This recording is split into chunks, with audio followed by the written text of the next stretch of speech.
guys, welcome back to my channel. Today I'm going to show you how you can activate or enable narrator feature on Windows 11. So let's start by click on start icon and go to the settings.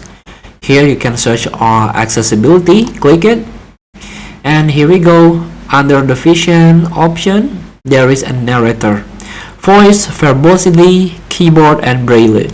Click it.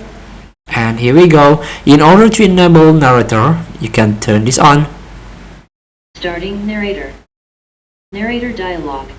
Skip for now button. Alt plus S. You can skip. Scan.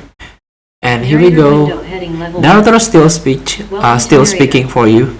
This is narrator home, where you can get help, access your settings, and learn about new features. Narrator is screen reader that describes aloud what's on your screen, so you can use that information or to navigate your device.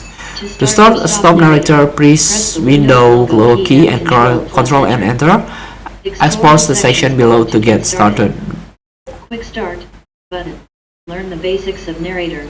Narrator guide and so on. Scan. So, narrator. Feel free to try to enable narrator option for you. You can start narrator before sign in or start narrator after sign in. Thank you for watching. Don't forget to comment, like and subscribe, and also click this button below. See you in the next video.